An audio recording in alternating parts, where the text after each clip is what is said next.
मला उशीर होतोय, मी निघू? अंतरा, गैरसमज करून घेऊ नकोस, पण खरंच मी तुला सोडलं तर चालेल का?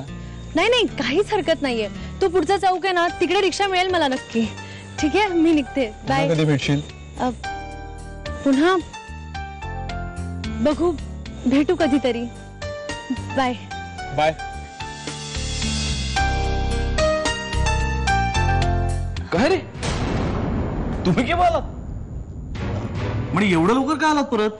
2-3 दिवस राहायचं होतं अजून. काय ग, तिकडे काही प्रॉब्लेम झाला नाही ना? नाही नाही, काही प्रॉब्लेम नाही, काहीच नाही. मग का आलात परत? दिवाळीसाठी. नाही म्हणजे आम्हाला तिथे राहायला काहीच प्रॉब्लेम नव्हता, पण लग्नानंतरची आमची पहिली दिवाळी होती ना, म्हटलं आपण सगळ्यांनी एकत्र असायला हवं. काय मानसी? हो नाही, पण खरंच बरं झालं तुम्ही आलात ते. म्हणजे सणावाराला सगळे घरातच पाहिजेत नाही का? आपल्यातर्फे सगळ्या वर्कर्सना बोनस वाटून टाका. बोनस? उदापूर्वी जेव्हा आपल्याकडे पैसा नव्हता तेव्हा कमी पैशात काम करून आपल्याला सगळ्यांनी मदत केली आहे. उपकार केलेत माझ्यावर, आणि मी कधीही कोणाचे उपकार ठेवत नसतो, कळलं? येस. या दिवाळी तुम्ही नक्की यायचंय आमच्याकडे, नाही का? हो ना. आणि मानसीची पहिली दिवाळी आहे ना ही. हो. मग लग्नानंतरची पहिली दिवाळी म्हणजे माहेरीच व्हायला हवी.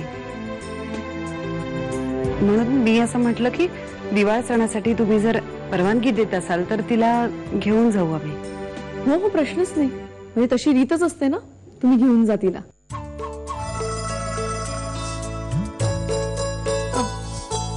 मी आलेच तयारी करून. हो. त्याला सगळं आठवत नाही तोपर्यंत आपण काहीही करू शकत नाही. अगं पण हे त्यांना कधीच आठवलं नाही तर?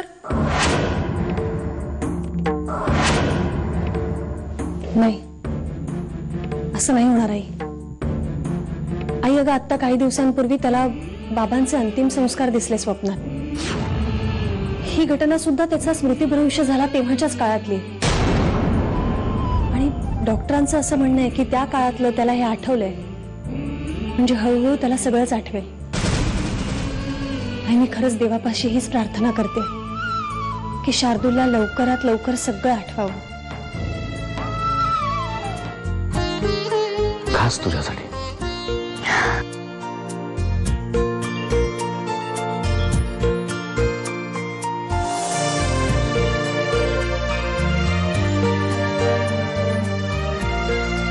असावरी, ते बघून पोट भरलं असेल तर आता मला थोडासा फराळ देशील?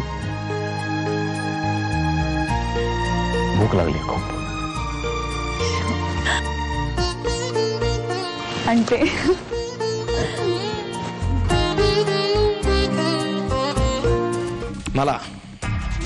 मला डबल क्रॉस करायचा प्रयत्न केला तिने,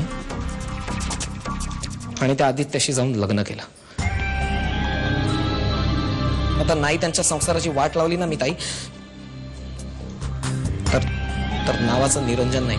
निरंजन, शांत हो. उगाच भावनेच्या भरात जाऊन काहीतरी वेडवाकडं करू नकोस. हे बघ, तिच्या संसाराची वाट लावून आपल्याला काहीही मिळणार नाहीये. उलट तिचा संसार चांगला चालायला हवा. आणि मग आपण त्याच्यावर आपली पोळी शिकायची. आणि आता इथून पुढे मी सांगते तसं ऐकायचं. नीट लक्ष देऊन ऐक.